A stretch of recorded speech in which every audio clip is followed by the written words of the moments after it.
This next one's gonna hurt me.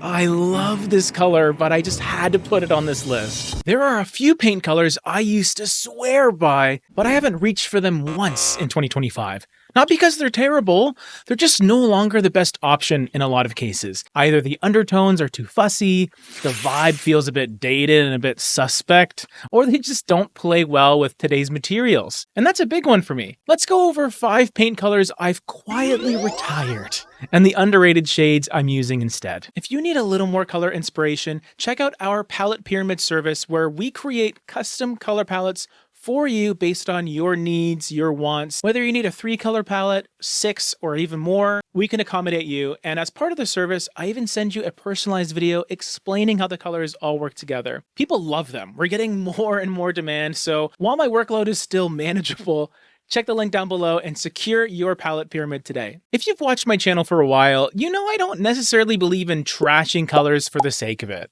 Most paints become popular for a reason, but times change. Lighting shifts, design styles evolve in a cyclical way oftentimes. But the thing is, some colors just don't make sense the way they used to. And these are the ones that I'm stepping away from and the swaps I'm making instead. First up, we got Decorator's White by Benjamin Moore. Decorator's White has been a go-to for decorators and designers and painters alike for many years. It's a bright white that's used on trim and cabinetry. It even came in a pre-mixed can, which was easily accessible.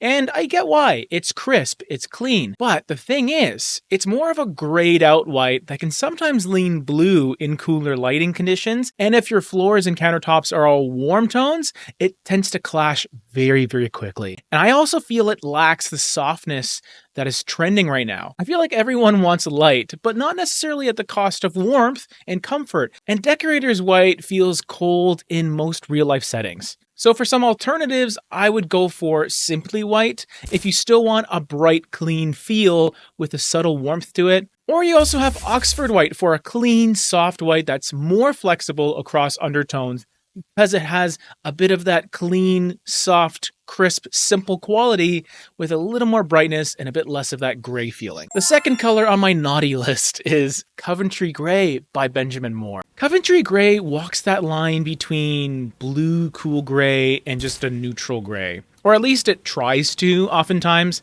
The problem is that it rarely lands exactly where you want it to. It can read unexpectedly icy or even purple in some cases, depending on your lighting and your surroundings, especially in those north-facing rooms or any areas that get a lot of cooler lighting in general. I find that it often requires way too much styling to look good. And in 2025, no one wants to fight their wall color. We want easy breezy colors that still bring a bit of depth and softness, not the cold uncertainty that this color brings. So what can you try instead? Well, my first suggestion would be La Paloma Gray. It gives you that same subtle depth, but with a touch of warmth and elegance.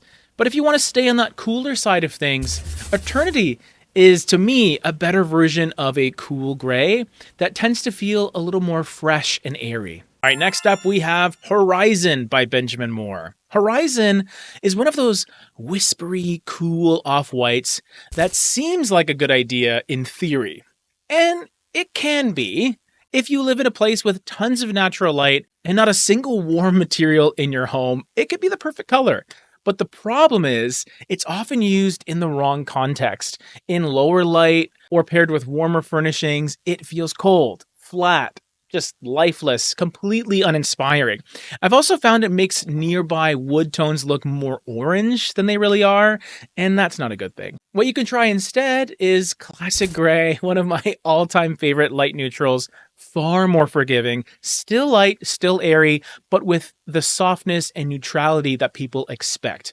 Or you can also go with White Heron if you want something still a bit cooler leaning slightly, but on the much brighter side of things. It is technically an off-white, nearly white color that's brighter, but not sterile. This next one's gonna hurt me. I love this color, but I just had to put it on this list. It's Caliente by Benjamin Moore. This bold, saturated red was a Benjamin Moore color of the year back, 7-8 years ago, and it shows. It's incredibly strong, very specific, very particular, and it rarely feels modern anymore.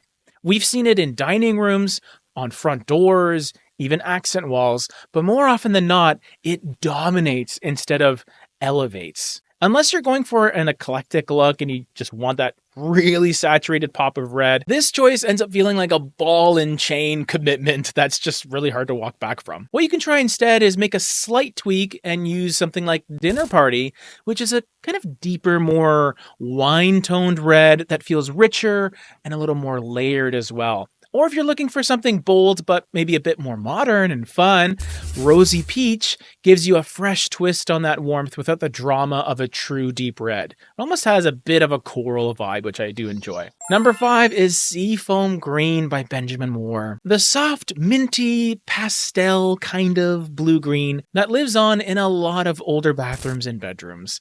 I think this is the color we used in my sister's basement bathroom many years ago.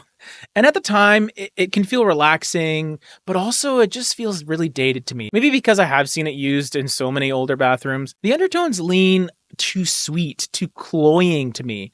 There's an artificial feeling with this color, especially when you pair it with more modern finishes, and goodness forbid if you have any wood or anything warm, again, it's just going to pop out in a really, really off-putting way. So what can we try instead? For that same soothing quality with maybe more maturity, I love Prescott Green. It has more depth, it has a subtle grayness to it, and it feels elevated.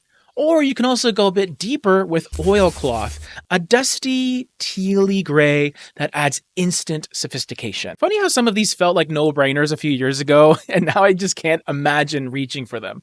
If you've got a paint refresh coming up, I just posted a breakdown of designer-approved paint colors that are actually on the rise right now.